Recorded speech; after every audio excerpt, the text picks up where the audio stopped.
दिव्य हिमाचल में एक स्वतंत्र लेखक श्री अनुज आचार्य जी का लेख पढ़ कर के मुझे इस वीडियो को बनाने की प्रेरणा मिली। ये इस वीडियो का लिंक है बड़ा बंगाल का जो दुर्गम क्षेत्र कांगड़ा में पाया जाता है, जो कि हर एक इंडिकेटर के हिसाब से एक पिछड़ा हुआ एक क्षेत्र है। रियलिटी में देखें तो वर्तमान में हिमाचल के जनजातीय क्षेत्र, चाहे वो भरमौर हो, पांगी हो या लाहौल स्पीति हो, किन्नौर हो, तो काफ़ी आगे हैं, उनसे भी ये पिछड़ा जगह है।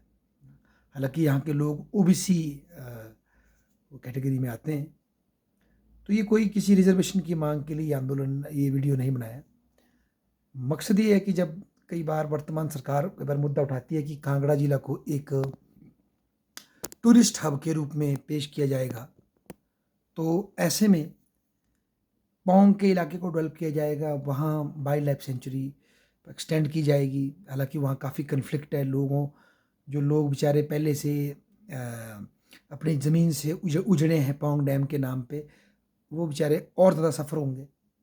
वो भी एक स्कीम है, मतलब उसका कोई विरोध नहीं, परंतु बड़ा बंगाल एक ऐसा क्षेत्र है जहाँ पर आबादी भी कम है और सीनिक ब्यूटी बहुत अधिक है, और जो इकोलॉजिकली भी बड़ा सेंसिटिव इलाका है। तो वहाँ पर यदि सरकार ट्रांसपोर्टेशन को इंक्रीज करती है, सड़क से उसकी कनेक्टिविटी को इंश्योर करती है, चाहे टनल के थ्रू हो, चाहे सड़क के थ्रू हो, पर एटलीस्ट मोटरेबल रोड बना लेती है और बिजली की सप्लाई को प्रॉपर कर लेती है, तो वहाँ पर इको टूरिज़्म की जो संभावना है वो बहुत अधिक बढ़ सकती है। उसकी जो हाइट है, जो ट्रेन है, वो मनाली की तरह है, मनाली से ऊंची भी हो सकती है। तो एक बहुत सुंदर ट्रैक है। वहाँ के लोगों का कल्चर भी पहाड़ी है, जो कि कुछ हद तक कुल्लू से बहुत ज़्यादा मिलता है, और हंसमुख लोग हैं, नाटी करने वाले लोग हैं, भेड़ पालक लोग हैं। तो बेसिकली उस पोटेंशियल को अनलीच किया जा सकता है।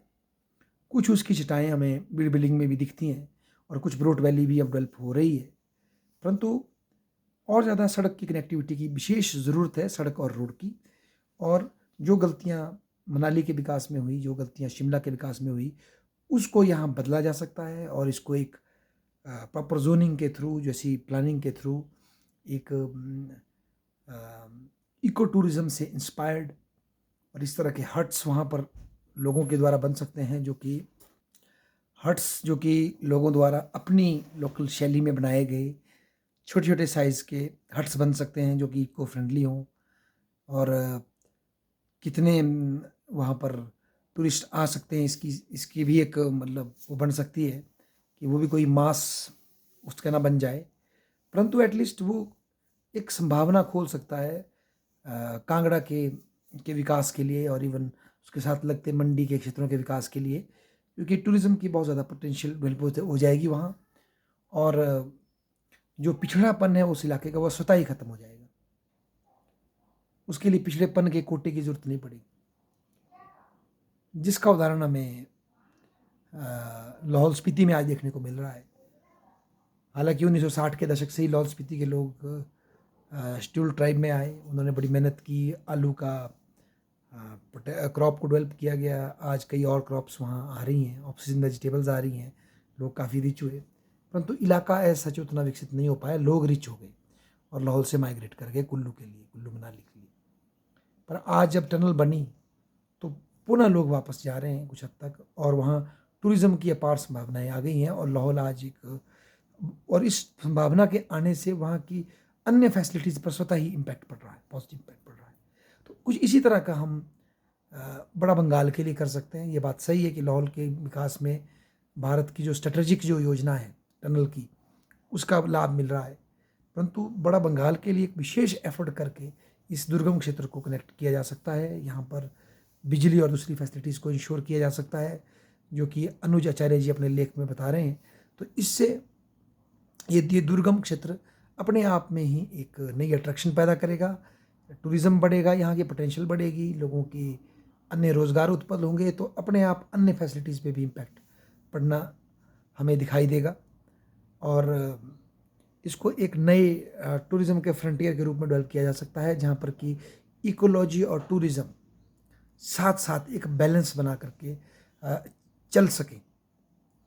तो इसका एक प्रयास हो सकता है और कुछ इसी तरह का रोल मॉडल डोडरा क्वार के लिए भी अप्लाई हो सकता है, क्योंकि वो भी एक दुर्गम हमारा क्षेत्र है, जो कि जनजातीय ना होते हुए भी उनकी स्थिति जनजातीय से भी बदतर है। तो ये एक ऐसी पोटेंशियल है जो कि कांगड़ा के इस अछूते इलाके को, इस पिछड़े इलाके को एक नई अपॉर्चुनिटी के रूप में ट्रांसफॉर्म कर सकती है और रोज़गार का भी और विकास का भी एक नया पैराडाइम सेट कर सकती है। और बल्कि पूरे हिमाचल में कांगड़ा की ये बड़ा बंगाल की वैली एक नए टूरिज़्म का आगाज़ कर सकती है, जो कि बहुत ज़्यादा इको सेंसिटिव हो, रवि की परिरक्षण पे फोकस करे और टूरिज़्म को प्रकृति के साथ बैलेंस बना करके चले। एक ऐसा रोल मॉडल खड़ा हो सकता है बड़ा बंगाल से। धन्यवाद।